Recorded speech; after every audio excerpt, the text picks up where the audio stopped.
Dorgos returned to his tent, sitting down on an elm-hued chair that his baggage slaves carried for him.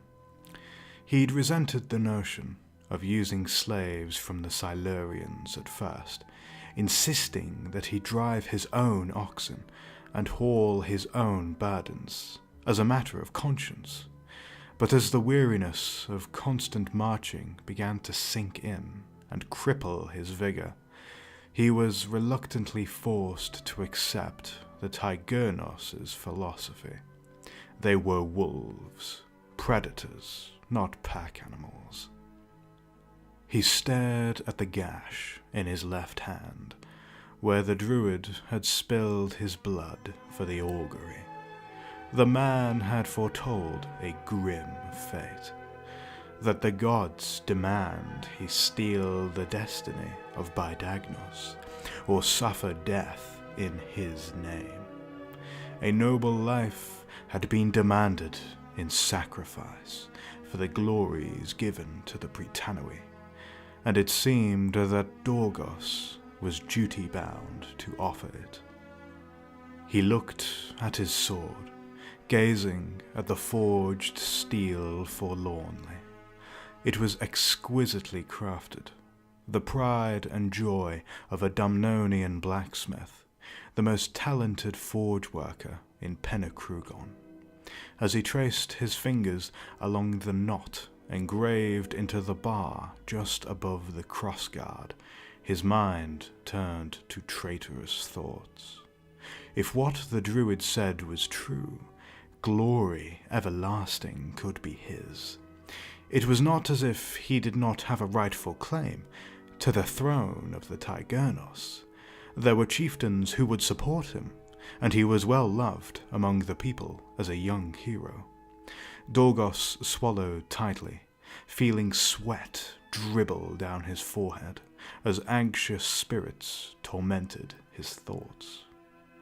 He rose, moved to the tent flaps, and stopped, as if the earth itself had suddenly sprouted roots, as if Andraste had seized him in her grasp and bound him in place.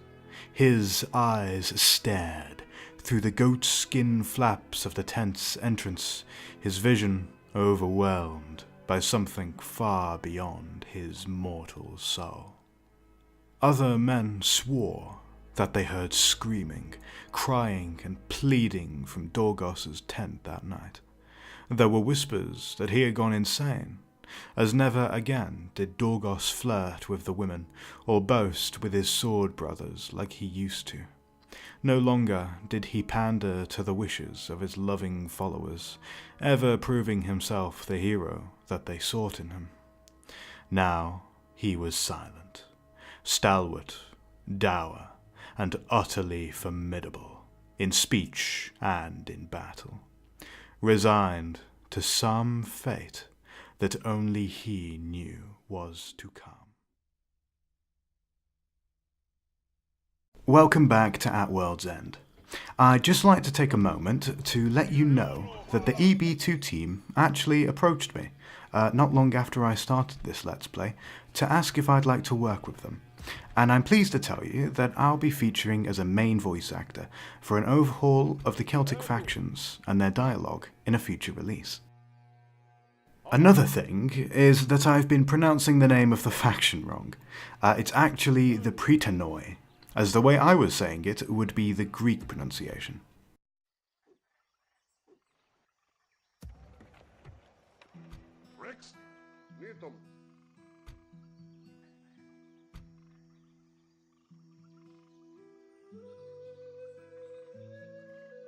Last we left off, Baidagnos had just seized the settlement of Alauna from a tribe known as the Brigantes. A raiding band of theirs continues to resist the authority of the Pritanoi, so the Baidagnos sets out in the height of summer to put an end to them. I'm slightly concerned about the numbers of the enemy cavalry in this fight, but it's not enough to dissuade me from engaging.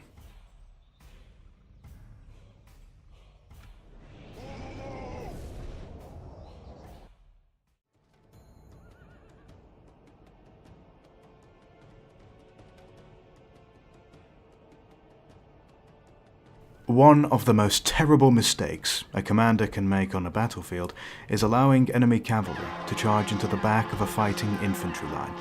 Baidagnos is aware of this, and he doesn't have enough horsemen to win in a fight between cavalry, so he forms his footmen into two lines, the Dorgos at the front, with spearmen at the back to protect them from cavalry.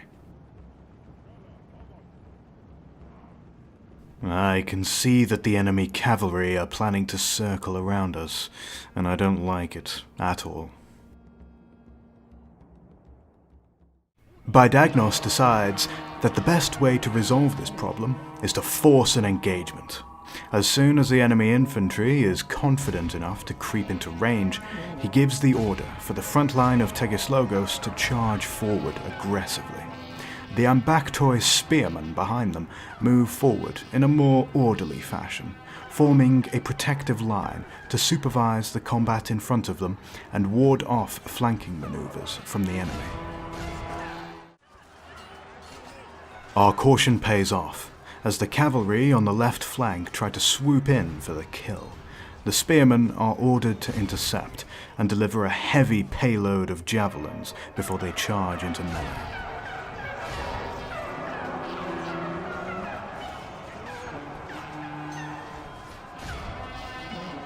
Our own cavalry move forward, engaging the enemy skirmishers. Despite being heavily outnumbered, our warriors on horseback are significantly more competent in melee fighting than the young skirmishers of the enemy tribe, who have received minimal training in the use of their long knives. We begin inflicting heavy casualties as our spearmen in the centre move forward to carve into the side of one of the enemy's warrior contingents.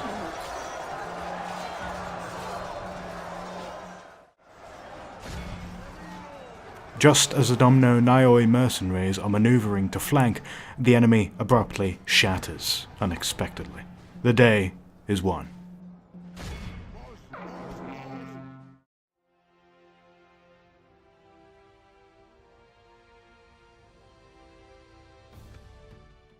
The summer and the following winter are spent attending to administrative matters. Baidagnos has a vested interest in improving the communications between the various tribes under his banner, as well as fostering internal trade. So he spends his war chest on constructing an infrastructure of roads to sustain travel between the hill forts. A new generation of fighting men have come of age among the tribes of Albion. They assemble into a mighty host at Penacrugon and march north to bolster the numbers of Baidagnos' famous warband. I've skipped past the tedious administration of the next few seasons.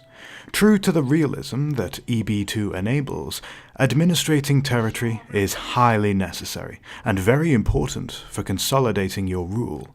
But it isn't particularly sexy to watch, so we'll move time forward a bit.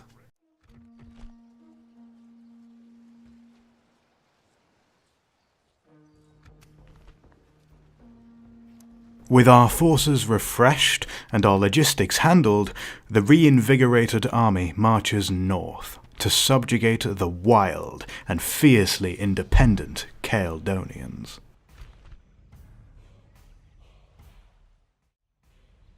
The battle is pretty solidly in our favour, so I decide to auto-resolve the engagement. As expected, we win quite handily, with minimal losses.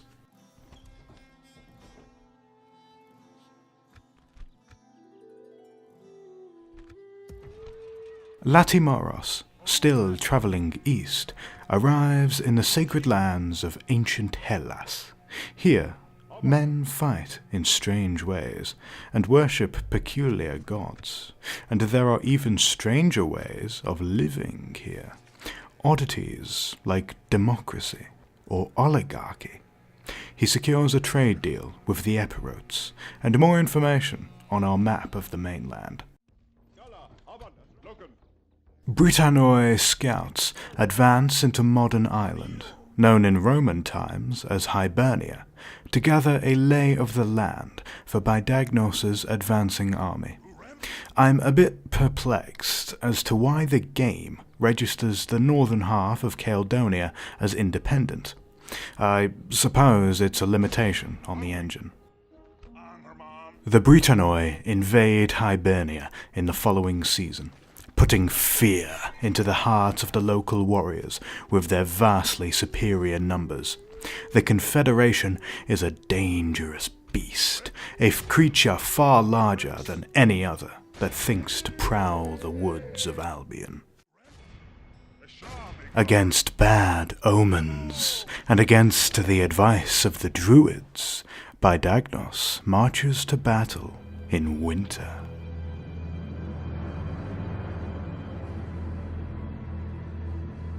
There was a cruel chill to the air. Frost bit like a swarm of gnats, chewing on the cold flesh of the mustering warriors.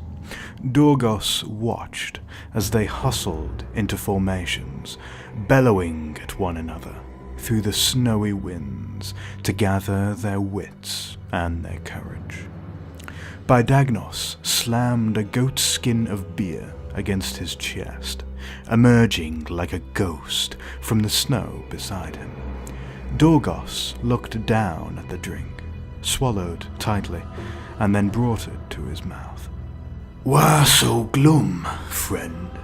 Today we bring ruin to these fools who continue to defy me. The battle will warm your bones despite the cold. Ha!" Dorgos exhaled, watching his breath mist up before his eyes. "I do as you bid, my lord, though you know the gods frown when we shed blood on white soil." Baidagnos looked at him for a moment, his crooked nose flaring at the nostrils. His haggard, heavy eyes squinted as the tactician inside of him warred with the mystic. Then he grunted, as he always did, before dismissing some grave and heavy matter as a petty irrelevance. It was part of his indefatigable character. "More men would die to the cold than they will to this battle if we don't seize their camp for shelter. Gather your courage, boy, for there's greatness to be won here." As Baidagnos left, Dorgos raised his gaze to the sky. He could swear he saw the face of the Great Mother in the snowy clouds, gazing down upon him.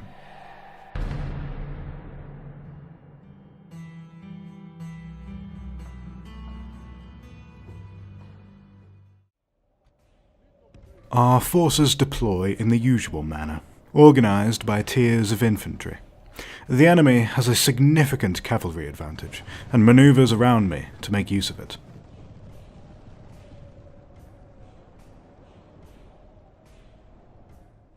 As the younger Pritanoi skirmishers move to fire on the enemy line, I abruptly realize they're exposed to the enemy cavalry with no backup. I reorient them to prepare for impact, but to my surprise, the enemy cavalry chooses not to engage, throwing javelins at us instead.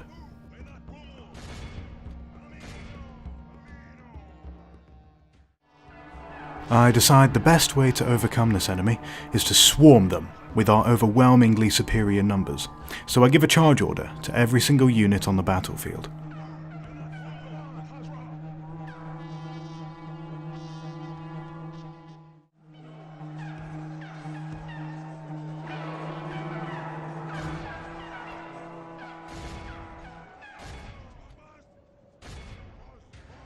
I give a fateful order for one of my Slogos units to engage the enemy general, and something terrible happens.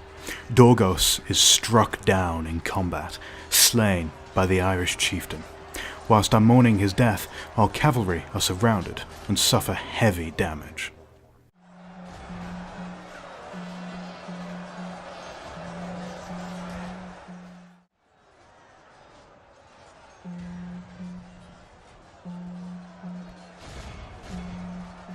Revenge is soon had, as the enemy chieftain Orchesios is attacked by the Baidagnos. Death comes swirling down. The enemy soon breaks, and victory comes shortly after, hollow as it may be. The death of Dorgos is the first loss among Baidagnos' current family in the war for Britain, and the tribe mourns his passing, whilst the Baidagnos' druids chastise him for foolishly seeking battle in winter, when death is promised to good warriors. On the other hand, Baidagnos' firstborn son, Mogolinius, has finally come of age. I auto-resolve the battle for the settlement in Ireland, and at long last the entirety of Albion is brought under the control of the Pritanoi and Baidagnos Baidagnos. Dorgos' life has brought the unification of the people beyond the waves, who live under the sacred woad of Andraste.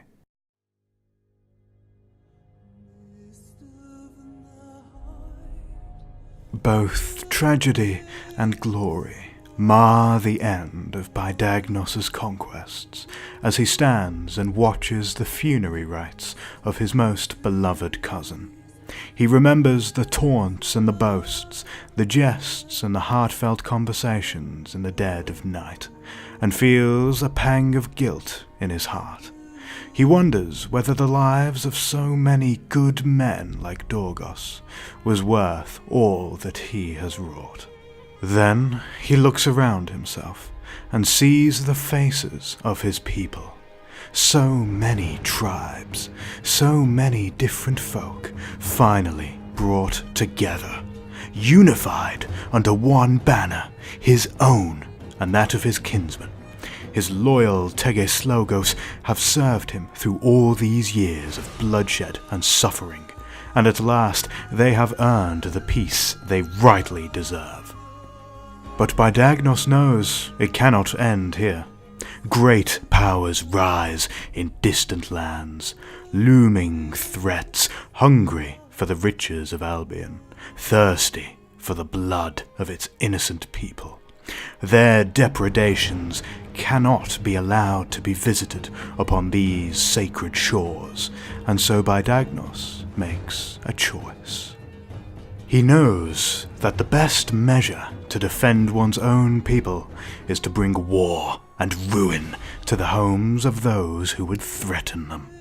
The Greeks, the Gauls, the Romans, the Germans, the men of Carthage and distant Moria, all would come to know the fury of the Painted Ones. All would learn to fear Andraste and her most sacred children.